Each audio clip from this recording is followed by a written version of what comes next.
What's going on, Jerome's? NFL draft is a ways away, but it is the most wonderful time of the year. Although, it would be kind of nice if we were preparing to play the Super Bowl tomorrow.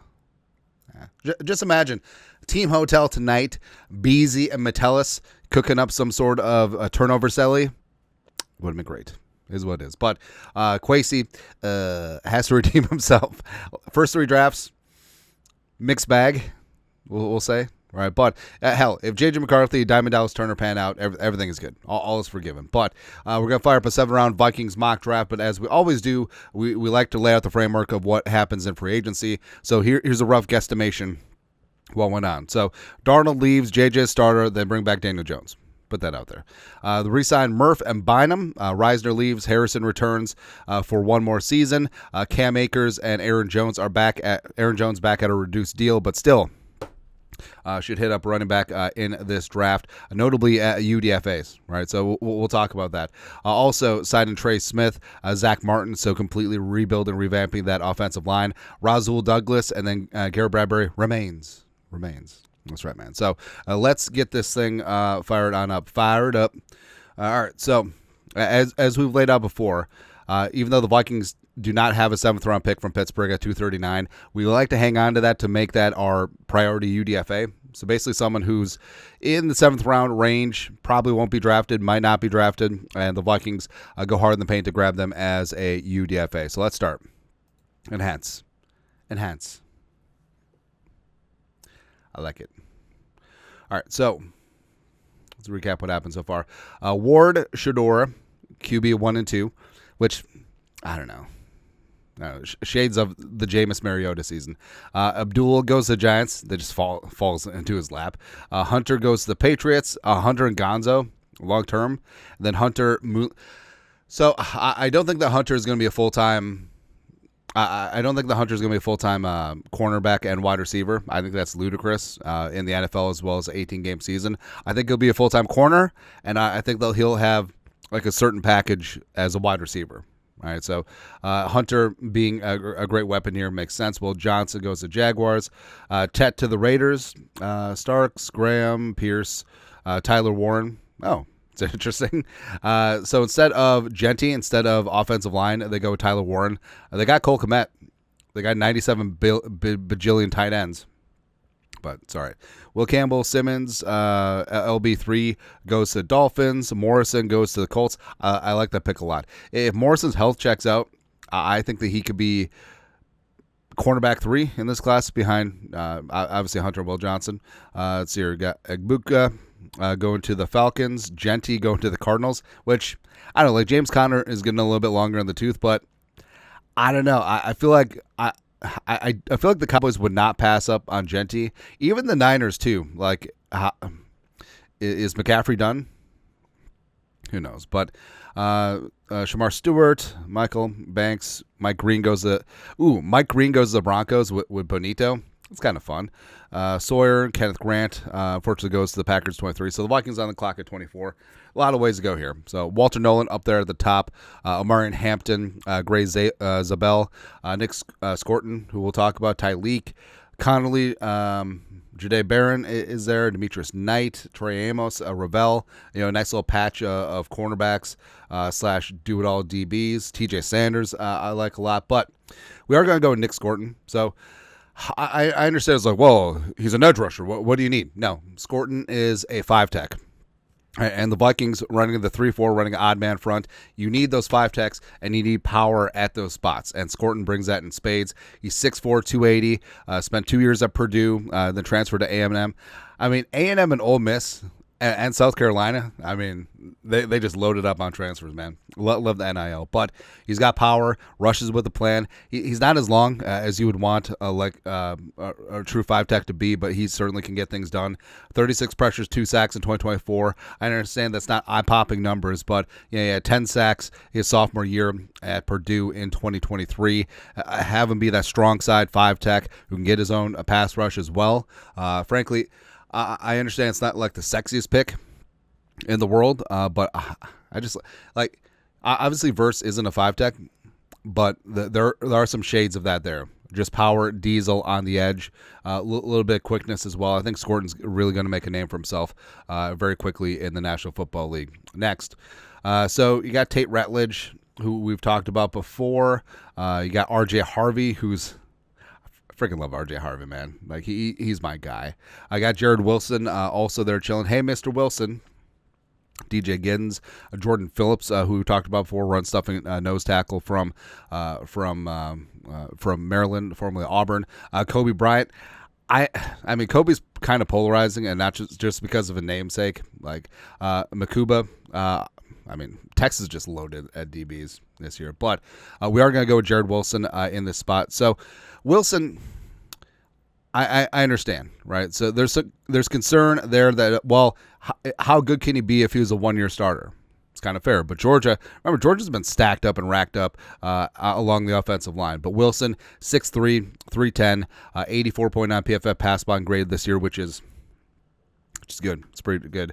6 pressures, 0 sacks allowed, 3 penalties.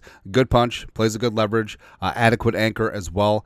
So the days of Bradbury getting chucked into the lap of the quarterback hopefully will be gone. And also with Wilson, since they did bring Bradbury back, but also they hammered a guard in free agency with Trey Smith and Zach Martin. You can bring, Trey Smith obviously is the future. Zach Martin, a bit of a placeholder, but Wilson does have guard and center flexibility, and he can be the understudy for Bradbury. Working in there with Juergens as an interior backup, and then just go from there. So Jared Wilson, welcome on in. You are Minnesota Vikings. So we got Scorton, got Jared Wilson, attacked both trenches very quickly so far. Now we got a little bit of house money. This is a place where the Vikings want to be. They want to be able to go true BPA in this spot. So we're up here at pick 139. So what do we do in this spot? All right, so Khalil Mullins is there chilling. I think he's super underrated, former converted linebacker, a great power. Trevor Etienne, Jared Wilson teammate from Georgia, also in that mix. Shamar Turner, wanted to keep some teammates together with Nick Scorton, would be fantastic. Kyle McCord, which would be really funny, him backing up J.J. McCarthy given their history. C.J. West is there. Upton Stout, I think, is going to be underrated coming into the league here. Nick Nash put up huge numbers. Production-wise, it's there. I don't know, man. I just don't see NFL star written there, and hopefully that comes to bite me in the ass. Cooper and Colby there in terms of interior offensive linemen, but I'm just going to hammer down on 5-tech, right? So in free agency, we did get some things done. We got Rasul Douglas. We got Byron Murphy back as your 2 starting corners, and then you do have Nudie McLaughlin as well as Mekhi Blackman in there chilling. They check the box offensive line-wise. I'm going to go get another 5-tech, and it's going to be Jai Joyner from the Gophers. So 6'5", 265, long arms, 12 sacks over the last 2 years with the Gophers. Can stand to add a little bit of weight. Frame will certainly take that, but just in terms of sub-package dudes, I think that he will be a quick contributor. Kind of reminds me of Roy Robertson Harris when he was at his best with the Bears. Tall, angular, can still certainly get his pass rush, can have some power out there on the edge. So Jai Joyner with Scorton, it really would be turning the page on the older 5-techs like Bullard and whatnot. Tilley was fine too, but it's great to have guys who are great against the run, but we gotta be able to get your own pass rush too, and also having guys like Jalen Redmond and Levi Drake Rodriguez in year 2, I think that certainly helps a lot. So again, the Scorton and the Joyner picks, not the sexiest in the world, but I'm certainly fine with them. Next, so what we do? Certainly could go running back, could go corner in this spot as well. Let's check things out. All right, so Denzel Burke is there chilling. A little bit inconsistent, but I really like O'Donnell Fortune from South Carolina. Now, Fortune is interesting. So 6'1", $185, he's got long arms, got length, all that stuff. A 90.2 PFF coverage grade this year. It was in college for an extended time. He's a little bit older rookie coming in, but his final season in Columbia, 3 interceptions, a 60.5 quarterback rating when thrown at over the last 2 years. Was a star at the Shrine Bowl as well, and I think that he does have that outside corner press man tenacity, that Flores would love. So you're adding him to a room that would have Byron Murphy Jr. as your 1-1, Rasul Douglas. Then you got Nudie McLaughlin as well as Mekhi Blackman, and now you add Odell Fortune to that mix. Kind of like that. It could be good to go in that spot. And like we said, the 7th rounder we are going to use as a priority UDFA. Now, I understand. It was a great running back class. Sort of watch things run on by, but ooh, Raheem Sanders. So I like Raheem Sanders. Like given his size, also does have breakaway speed. So you get a little bit a mix of both worlds. A little bit of an upright runner, but Sanders in this spot in conjunction. Hell, we'll get Donovan Edwards too as a UDFA. But Raheem Sanders in this spot as your power back, as well as I know we're going to get cooked for this, but Raheem Sanders' running style, it's a little bit of Latavius Murray. Now people are going to poo-poo those like, whoa, Latavius Murray has been a solid contributor in the National Football League for a decade plus, right? So whether Jacksonville, Minnesota, went to Buffalo, a couple other stops, like he was still getting buckets. He was still getting work at 30-plus years old. So that does have value too. So Raheem Sanders, and also we would circle around, get Donovan Edwards too, because why the hell not? Because that's how we roll. All right, so recapping.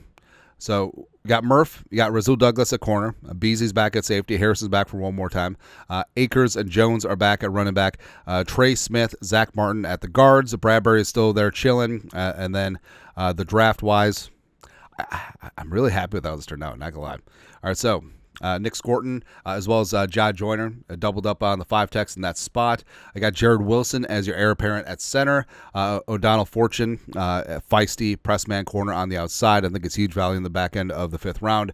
Then also Raheem Sanders. Again, Vikings don't have this draft pick, but we're making Raheem Sanders our priority UDFA. So we can hit that up, and we're going to be good to go. But that's it. 7-round Vikings mock draft with free agency. I guess. Let us know your thoughts. Our thoughts, comment section. You guys are the best. You know what to do. Skull production value.